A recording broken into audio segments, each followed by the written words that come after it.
जगदीशानी। तो मेरा नाम है हेमंत और मैं आपके साथ यहाँ डिस्कस करने जा रहा हूँ जो अगस्त सितंबर 2021 में जो जेईई मेन हुआ था हमारा 26 अगस्त से 1 सितंबर तक। इसमें कुछ हमारे 4 दिनों में पेपर हुए थे और लगभग 9 शिफ्ट जो थी, आई थिंक 9 शिफ्ट थी। तो उनमें जितने भी सवाल थे वो सवाल हम इस सीरीज में डिस्कस करेंगे और उन सवालों को डिस्कस करने का तरीका, क्राइटेरिया क्या होने वाला है कि पहले हम मैकेनिक्स जो है वो एक साथ डिस्कस करेंगे, उसके बाद जो हमारे हीट और थर्मोडायनेमिक्स से रिलेटेड क्वेश्चंस हैं उनको एक साथ डिस्कस करेंगे, इलेक्ट्रोमैग्नेटिज्म के जो क्वेश्चंस हैं उनको एक साथ डिस्कस करेंगे और एसएचएम और वेव्स के जो क्वेश्चंस हैं उनको एक साथ हम डिस्कस करने वाले हैं, और ऐसे ही ऑप्टिक्स और ऐसे ही मॉडर्न फिजिक्स। तो ऐसे हम इन क्वेश्चंस को डिवाइड करने वाले हैं, उससे हमें आइडिया रहेगा कि जेईई मेन के किसी भी एक फेज में किस किस तरह के क्वेश्चंस पूछे जा रहे हैं, रिसेंट ट्रेंड्स में रिसेंट क्या ट्रेंड रह रहा है, और हमें आइडिया मिलेगा कि हमें प्रिपरेशन जब हम करते हैं तो हमें कौन कौन सी चीजों पर ज्यादा जो है एम्फेसाइज करना है। तो मैं सबसे पहला सवाल आपके सामने प्रेजेंट कर रहा हूं। सवाल ये है हमारे पास और ये लॉज ऑफ मोशन का क्वेश्चन है। क्वेश्चन कहता है कि the boxes of masses 2 kg and 8 kg are connected by a massless string passing over a smooth pulleys. Calculate the time taken by a box of mass 8 kg to strike the ground starting from rest. यानी कि ये हमारे पास पूरा system है, 8 kg का block जो है ये रेस्ट पर है, ये क्या है, रेस्ट पर है, और यहां से इसको रिलीज कर दिया जाता है, इसको छोड़ दिया जाएगा तो क्या होगा हम जानते हैं कि 8 kg का ब्लॉक जो है एक सीधी लाइन में आएगा नीचे और ये वाला जो ब्लॉक है ये ऊपर की तरफ मूव करने लगेगा। तो हमसे पूछा गया है कि इसको नीचे आने में कितना समय लगने वाला है। इन 4 ऑप्शंस को देख के बताना है कि कौन सा ऑप्शन सही होगा। तो चलिए सवाल को करते हैं सॉल्व। मैं सबसे पहले फ्री बॉडी डायग्राम इनका बना रहा हूं। तो 2 kg ब्लॉक की तरफ यदि आप देखें तो जैसे ही टाइम t बराबर 0 से आगे बढ़ेगा ये जो ब्लॉक है हवा में चला जाएगा। साफ दिख रहा है 2 kg है, 8 kg है, तो ये नीचे आएगा और ये ऊपर जाने वाला है। तो इसका नॉर्मल रिएक्शन जो जमीन से मिल रहा होगा वो तुरंत ही 0 हो जाएगा। मैं कह सकता हूं जब भी ये पूरा सिस्टम मूव करेगा तो ये इसका नॉर्मल रिएक्शन 0 हो जाएगा। तो नॉर्मल रिएक्शन लिखने की जरूरत नहीं है। नीचे की तरफ ग्रेविटेशनल फोर्स आपको यहाँ पे मिलने वाला है 20 न्यूटन के बराबर। रस्सी में टेंशन मान लेता हूं T के बराबर है जो इससे कनेक्टेड है। यहां से कनेक्टेड जो रस्सी है इसको पुल कर रही है टेंशन T से, और इसका एक्सेलरेशन में मान लेता हूं A नॉट के बराबर है इसका एक्सेलरेशन। अब यहां देखिए बेटा, यदि यहां पे टेंशन यदि मैं T मान लेता हूं तो यहां पे भी टेंशन T होगा, यहां पे भी टेंशन T होगा, और यहां पे टेंशन कितना हो जाएगा 2T के बराबर। तो इस 8 kg का फ्री बॉडी डायग्राम यदि आप बनाएं तो यहां पे टेंशन होगा 2T और नीचे होगा हमारे पास ग्रेविटेशनल फोर्स 8T। अब बताइए इसका एक्सेलरेशन नीचे तो होगा, क्या वो इसके बराबर होगा या अलग होगा? ये सवाल जो है आपको दिमाग में आना चाहिए कि ये एक्सेलरेशन 8 kg का जो है वो A नॉट के बराबर होगा, A नॉट से जो है अलग होने वाला है। ये क्लैरिटी जो है हमारे दिमाग में होनी चाहिए। अब ये कैसे पता लगाना है? जब भी हमारे पास सवाल में मूवेबल पुली हो, पुली जो मूव कर रही हो, देखिए ये जो पुली है फिक्स्ड है, यहां से देख सकते हैं एक यहाँ पे फिक्स कर दिया गया है सीलिंग से इसको, लेकिन ये जो पुली है ये मूव कर रही है। जैसे ही आपको मूविंग पुली दिखती है वैसे ही आप चौकन्ने हो जाएं और हमें एक्सेलरेशन दोनों के अलग अलग लेने होंगे। तो मैं इसका एक्सेलरेशन मान लेता हूं A डैश के बराबर। अब इनके एक्सेलरेशन में रिलेशन निकालने के लिए मुझे कंस्ट्रेंट मेथड इस्तेमाल करना होगा। इसमें टेंशन है T, इसमें टेंशन है 2T, इसका एक्सेलरेशन है A नॉट, इसका एक्सेलरेशन है A डैश। तो यहां पे मैं लिख सकता हूं that T into A not is equal to 2T into A dash. तो यहां से A डैश की वैल्यू आपको मिल जाती है A नॉट बाय 2 के बराबर। तो इसकी वैल्यू मिल जाती है आपको A नॉट बाय 2 के बराबर। अब हमें यहाँ पे न्यूटन्स सेकंड लॉ का इस्तेमाल करना है इन दोनों ब्लॉक्स के लिए, क्योंकि हमारे पास एक वेरिएबल है A नॉट, एक है वेरिएबल T, और 2 वेरिएबल है, 2 लीनियर इक्वेशंस हमें यहाँ से मिलेंगी। उनको सॉल्व करके टेंशन और एक्सेलरेशन की वैल्यू निकालने वाले हैं, और उस एक्सेलरेशन की वैल्यू से मैं टाइम निकालूंगा कितने टाइम में ऊपर से नीचे आके भिड़ जाएगा जमीन से। तो यहाँ लिखता हूँ equation AT minus 2T is equal to 8 into A not by 2। तो यहाँ से आप क्या कर सकते हैं, आप 2 से इसे 4 बना सकते हैं और पूरी इक्वेशंस को 2 से डिवाइड कर सकते हैं। तो 40 minus T is equals to 2A not हमें इक्वेशन नंबर 1 मिल जाती है। ऐसे ही इस ब्लॉक के लिए आप न्यूटन सेकंड लॉ की इक्वेशन लिखेंगे तो आपको मिलता है t minus 20 is equal to 2 times a naught. Equation number 2, दोनों इक्वेशंस को जोड़ दीजिए, माइनस टी से प्लस टी चला जाएगा, 40 minus 20 is 20 is equals to 4 a naught आपको यहाँ से मिल जाएगा, और a naught की वैल्यू मिल जाती है आपको 5 मीटर पर सेकंड स्क्वायर, और इसका एक्सेलरेशन आपको मिल जाएगा a dash is equals to a naught by 2, so a dash is equals to 5 by 2 metre पर सेकंड स्क्वायर। अब देखिए बेटा, आप ध्यान से इस ब्लॉक का डायग्राम मैं बना रहा हूं, ये ब्लॉक है, ये ब्लॉक का नीचे वाला सरफेस है, ये ग्राउंड से 20 सेंटीमीटर दूर है। मैं इसको एक पॉइंट मान लेता हूं, बिकॉज ये पॉइंट यहां पे पहुंच गया तो मैं मान सकता हूं कि ये कोलाइड कर चुका है, तो मैं इसको पॉइंट ले रहा हूं सिंप्लिसिटी के लिए। एक पार्टिकल है जिसका इनिशियल वेलोसिटी 0 है, इसका एक्सेलरेशन नीचे की तरफ 5 by 2 मीटर पर सेकंड स्क्वायर है, और इसको नीचे की तरफ डिस्प्लेस होना है 20 centimetre, which is 20 by 100 metre के बराबर। तो मैं यहाँ पे कौन सा फॉर्मूला लगा सकता हूं जिसमें डिस्प्लेसमेंट हो, एक्सेलरेशन हो, इनिशियल वेलोसिटी हो और टाइम हो। तो s is equal to ut plus half at square वाली इक्वेशन का इस्तेमाल यहाँ पे हम करने वाले हैं। सो माइनस ऑफ 20 by 100, माइनस इसलिए लगाया है बिकॉज मैं नीचे की डायरेक्शन को नेगेटिव लेता हूं, ऊपर की डायरेक्शन को पॉजिटिव लेता हूं।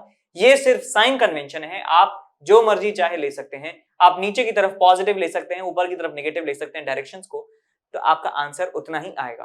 ठीक है, s is equal to initial velocity 0, time लगता है t, plus half into acceleration is -5 by 2 into time का स्क्वायर t स्क्वायर। तो यहाँ देखिए माइनस से माइनस कैंसिल आउट हो जाता है, 0 से 0 चला जाता है, और आपको यहाँ से मिल जाएगा 2 दूनी 4 और ये 8 डिवाइडेड बाय 50 का अंडर रूट, टाइम की वैल्यू मिल जाती है। तो 2 से उड़ा दीजिए इसे, 2 से 4 और नीचे 25, सो इट्स 2 by 5 सेकेंड, यानी कि 0.4 सेकेंड आपको आंसर मिल जाता है। ठीक है, सो 0.4 सेकेंड, डी ऑप्शन जो है हमारा करेक्ट यहाँ पे हो जाता है। ठीक है जी, तो सवाल आपको समझ में आया? जो भी चीज आपको यहाँ सीखने को मिली, जो भी चीज आपको नहीं आती थी, तो आप जरूर जो है इसका डॉक्यूमेंटेशन करें। आप जरूर एक एक्सेल शीट में या फिर आप अपने एक पेपर पर ये नोट करें कि मुझे इस तरह के सवालों में दिक्कत आती है या नहीं आती है। यदि दिक्कत आती है तो आप ऐसे सवाल और जाके करिए, तब जाके आपकी प्रॉब्लम जो है दूर होने वाली है, और हमेशा आपको ये कॉन्सेप्ट जो है याद रहेगा। तो इस तरह के क्वेश्चंस को हम कहते हैं कि ये कंस्ट्रेंट, पुली कंस्ट्रेंट से रिलेटेड क्वेश्चंस हैं। ठीक है, तो आप लिख सकते हैं, यदि आपको ये सवाल करने में दिक्कत होती है तो आप लिख सकते हैं कि मुझे इन सवालों में दिक्कत है। ऐसी लिस्ट बनाते जाइए, साल के एंड में आपके पास एक बहुत बड़ी दौलत होने वाली है। जो आपकी कमियां हैं आपकी, वही सबसे बड़ी जो है आपकी ताकत बन सकती हैं, यदि आप ये फॉलो करते हैं तो। प्राइसेस बच्चों हाइक होने वाले हैं फिर से, 1 अक्टूबर से प्राइसेस बढ़ जाएंगे, अप्रोक्सीमेटली 10 to 12% प्राइसेस बढ़ जाएंगे। यानी कि अगर आप इनको सब्सक्रिप्शन के हिसाब से देखो, अगर 24 मंथ का सब्सक्रिप्शन आपको अब 56,000 में मिल रहा है, तो प्राइस हाइक होने के बाद वो आपको 62,000 के आसपास मिलेगा। ठीक है ना, ऐसे और भी है, तो जितना जल्दी हो सके आप यहाँ पे सब्सक्रिप्शन लेना है तो डिसीजन बहुत जल्दी लीजिए, बहुत जल्दी ये हाइक होने वाले हैं। ठीक है बच्चों, अब अनअकैडमी ने इतना बेहतरीन रिजल्ट दिया है बच्चों, बहुत सारे लोगों का कंफ्यूजन दूर हो गया कि भाई ऑनलाइन एजुकेशन, ऑनलाइन कोचिंग और ऑफलाइन कोचिंग में कहीं ऑफलाइन बेटर तो नहीं है। तो बच्चों ये प्रूव हो चुका है, ऑल इंडिया रैंक अनअकैडमी से ऑल इंडिया रैंक 1 आई है, तो ये इस चीज का प्रूफ है कि आप ऑनलाइन कोचिंग पे 100% फुल ट्रस्ट कर सकते हो, और इस टाइम ऑफलाइन से मेरे हिसाब से कोई भी टीचर या कोई भी चीज एक बेटर एफिशिएंसी के साथ उस पे पढ़ा सकता है। तो बच्चों इस पे ट्रस्ट रखिए, as soon as possible Unacademy का सब्सक्रिप्शन लीजिए। ठीक है ना, आपको ये ऑफलाइन से बेटर ही प्रूव होगा। ठीक है बच्चों, चलिए यहीं पे मैं आपसे विदा लेता हूं, थैंक यू, बाय बाय। अगला सवाल हमारे पास है, water drops are falling from a nozzle of a shower onto the floor from the height of 9.8 meter. The drops strikes the floor. At that instant, the third drop begins to fall. Locate the position of second drop from the floor when the first drop strikes the floor. तो ये सवाल और भी कई forms में आपके सामने जरूर आया होगा। कह सकते हैं कि बहुत ही ज्यादा ये एक जेनेरिक टाइप का क्वेश्चन है, जो motion in a straight line में या मोशन अंडर ग्रेविटी में पूछा जाता है। सवाल को कर लेते हैं सॉल्व। देखिए कैसे, पहले जो हमसे कहा गया है उसे हम डायग्राम की फॉर्म में बना देंगे। हमारे पास एक शार है, मैं कह सकता हूं कि यहाँ पे हमारे पास एक सोर्स है पानी का, और ये इक्वल इंटरवल के बाद, यहां दिया है कि रेगुलर इंटरवल, पता नहीं कितना इंटरवल है, बट एक रेगुलर इंटरवल के बाद एक एक बूंद गिराता है। जैसे मान लीजिए कि एक इंटरवल जो है 1 सेकंड के बराबर में ड्रॉप्स जो है गिराता है, तो पहली ड्रॉप, उसके बाद वो गिर जाएगी वहां से, उसके 1 सेकंड के बाद दूसरी ड्रॉप गिर रही होगी, उसके 1 सेकंड के बाद तीसरी ड्रॉप गिर रही होगी, अगले सेकंड दूसरी ड्रॉप, अगली ड्रॉप गिर रही होगी। तो ऐसे ऐसे करके ड्रॉप्स गिर रही हैं, और एयर रेजिस्टेंस को नेग्लेक्ट हम करते हुए कह सकते हैं कि जो ड्रॉप है अंडर ग्रेविटी एक्सेलरेशन जी के द्वारा नीचे गिर रही है। तो हाइट जो है सोर्स की वो 9.8 मीटर के बराबर है, 9.8 मीटर हाइट है जी, ठीक है, बहुत बड़ा है वैसे शार जो है 9.8 मीटर बहुत होता है, ठीक है। तो पहली बूंद जो है वो गिर जाती है, उसके बाद कुछ जो भी इनका रेगुलर इंटरवल है, उसके बाद ये दूसरी ड्रॉप को गिराते हैं, और वो भी हवा में होती है, तो आप कुछ उसी इंटरवल के बाद तीसरी ड्रॉप गिरा रहे होते हैं। तो कहा जाता है कि पहली ड्रॉप जो है वो यहाँ पे गिर रही होती है, और तीसरी ड्रॉप को ये छोड़ रहे होते हैं। तो मैं मान लेता हूं कि दूसरी ड्रॉप जो है यहाँ पर है।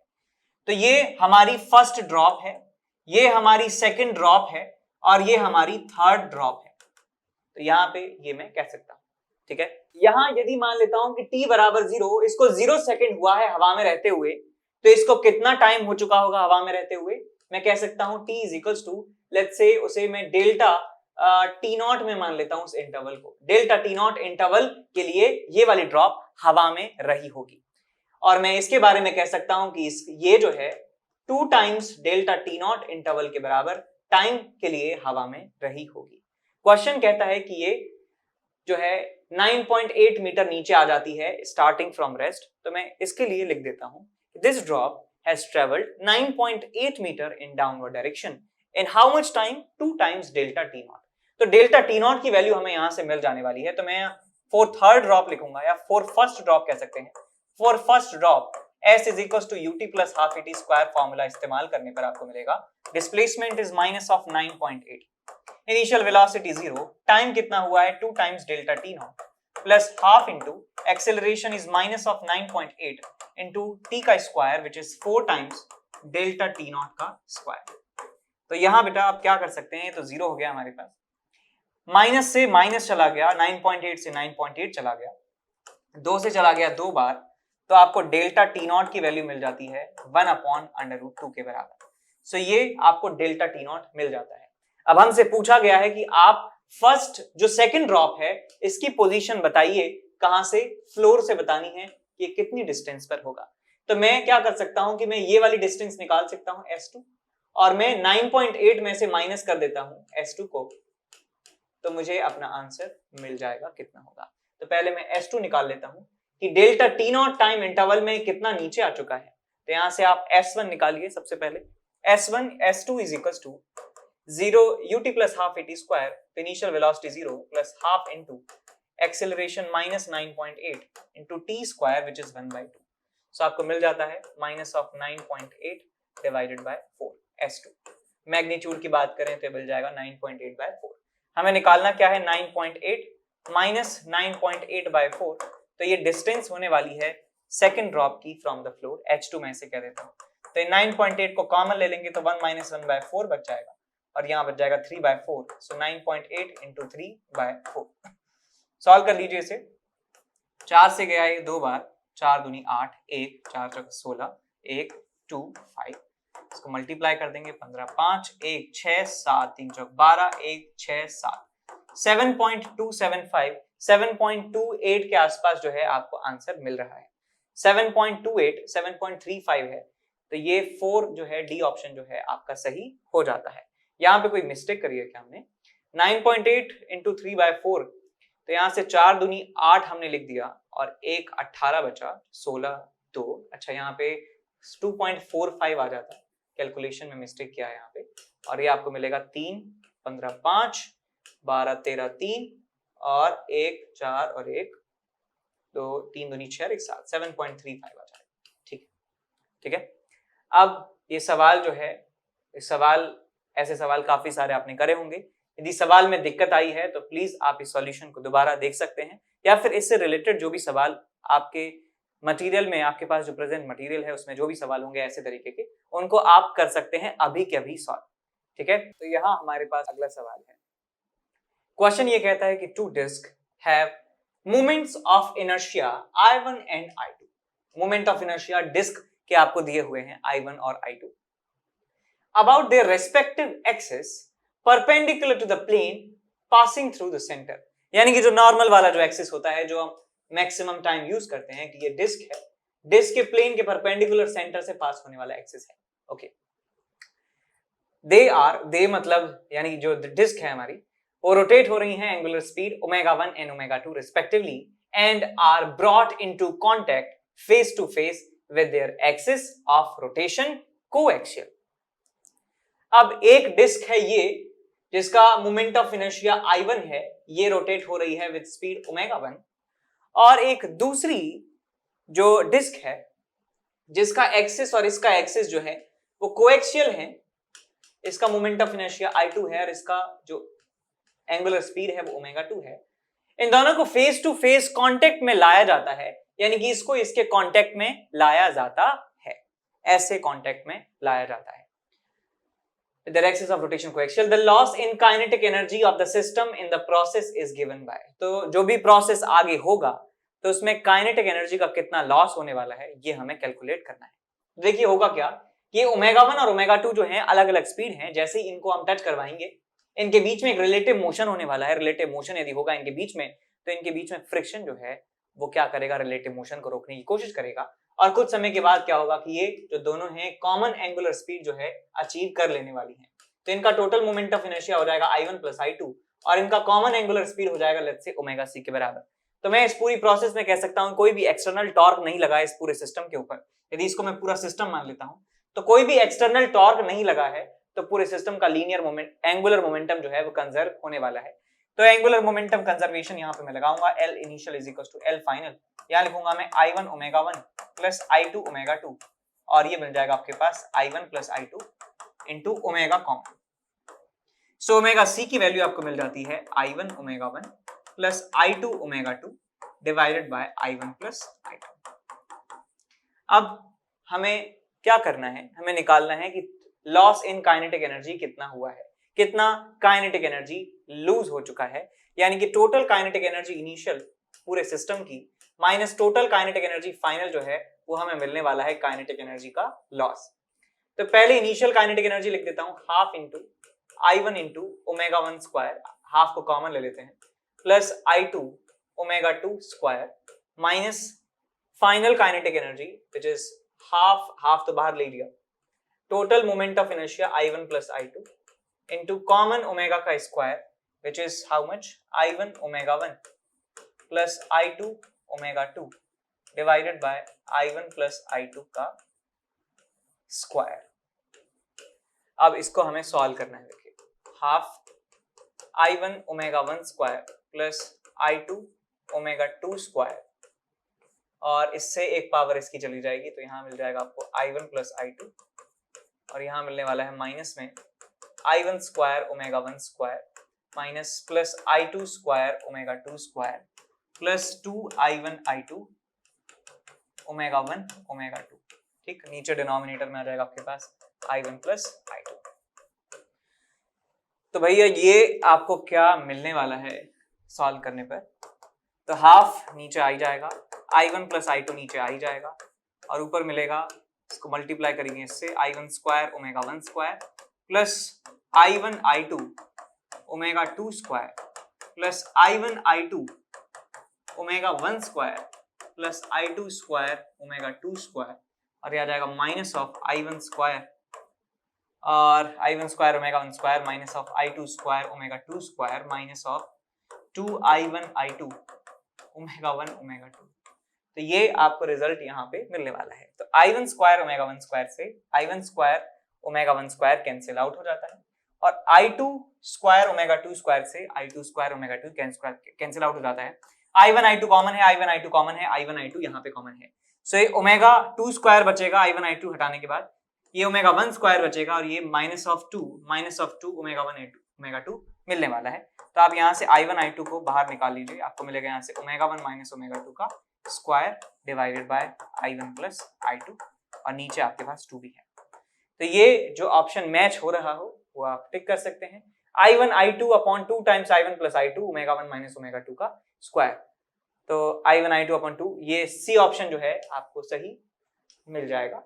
ठीक है, इस तरीके से आप इसे कर सकते हैं सॉल्व। अब हम चलते हैं आगे अगले सवाल की तरफ। अगला सवाल हमारे पास है, क्वेश्चन कहता है कि force, length and time are taken as the fundamental quantities, then what will be the dimension of density. देखिए, फंडामेंटल क्वांटिटीज के बारे में आप जानते हैं कि 7 ऐसी क्वांटिटीज हैं जिनकी डिफरेंट पावर के कॉम्बिनेशन की फॉर्म में हम किसी भी क्वांटिटी का डायमेंशन लिखते हैं। जैसे हम फोर्स का डायमेंशन लिखते हैं mLt-2। सो यहाँ पे ml और t फंडामेंटल क्वांटिटीज हैं और उनकी डिफरेंट पावर्स के हम प्रोडक्ट के रूप में उस क्वांटिटी को डिफाइन कर रहे हैं, फोर्स को डिफाइन कर रहे हैं। लेकिन अब ये कह रहा है कि मास, लेंथ और टाइम जो हमने 7 फंडामेंटल क्वांटिटीज और पढ़ी हैं वो नहीं है। अब इस सिस्टम में फोर्स और लेंथ और टाइम फंडामेंटल क्वांटिटी है। तो डेंसिटी बताइए कैसे हम लिख सकते हैं। तो भाई मैं लिख सकता हूं यहां से डेंसिटी जो है उसे लिखा जाएगा some constant force raise to the power x और यहाँ पे length raise to the power y और time raise to the power z, ऐसे इसे लिखा जा सकता है। ठीक है, यदि मैं इसको रिप्रेजेंट कर रहा हूं फंडामेंटल क्वांटिटीज की फॉर्म में, यहाँ पे k जो है एक डायमेंशनलेस कांस्टेंट है। अब मैं यहाँ पे कह सकता हूं कि यदि लेफ्ट हैंड साइड और राइट हैंड साइड बराबर है, यदि लेफ्ट हैंड साइड बराबर है राइट हैंड साइड के, तो उनका डायमेंशन फॉर्मूला जो है वो भी बराबर होना चाहिए। तो यहाँ पे डायमेंशनल फॉर्मूला जो है हम इस करंट वर्ल्ड में लिख सकते हैं ml-3 और t0 लिख सकता हूं इसे, और राइट हैंड साइड का डायमेंशन लिखा जा सकता है mlt-2 raise to the power x और यहाँ पे l raise to the power y and t raise to the power z। तो यहाँ से देखिए m raise to the power x मिल जाता है, l raise to the power x plus y और t raise to the power -2z आपको यहाँ से मिल जाता है। और यहाँ लेफ्ट हैंड साइड में क्या है m1 l-3 t0। अब जो हमारे पास m है इसकी जो पावर है उसको हम इक्वेट कर सकते हैं। तो यहाँ 1 लिखा है, यहाँ पे x लिखा है, इसका मतलब x की वैल्यू आपको मिल जाती है 1 के बराबर। t की वैल्यू 0 है, t की वैल्यू -2z है। तो आपको यहाँ पे देखिए, यहाँ पे t की वैल्यू -2x भी है, तो यहाँ पे z -2x प्लस z आपको लिखना चाहिए था। तो आपको मिलेगा -2x plus z is equals to 0। x की वैल्यू 1 हम लिख चुके हैं, तो z की वैल्यू आपको मिल जाएगी 2 के बराबर। अब z की वैल्यू मिल चुकी है, x की वैल्यू मिल चुकी है, x प्लस y को हम -3 के बराबर कर देंगे। So x plus y is equals to -3, x की वैल्यू है 1 तो y की वैल्यू मिल जाएगी -4। तो भाई x, y और z की वैल्यू वहां पे रख दीजिए, तो आपको मिल जाएगा density is equals to some dimensionless constant force raise to the power 1 और length raise to the power -4 और time raise to the power 2। So f l-4 t2 आपको यहाँ पे मिल जाएगा। ये फॉर्मूला बन जाएगा और डायमेंशन जो है इसकी क्या होने वाली है, ये डायमेंशन होने वाली है। तो ए ऑप्शन हमें सही मिल जाता है। ऐसे सवाल जो है हमारे एरर वाले चैप्टर में है, जो unit and dimension class 11th में आपने पढ़ा होगा, तो वहां पे ऐसे बहुत सारे सवाल आपको देखने को मिले होंगे। तो आप इनकी प्रैक्टिस कर सकते हैं। यदि आपसे सवाल नहीं हुआ है तो, और हो गया है तो आगे बढ़ जाइए।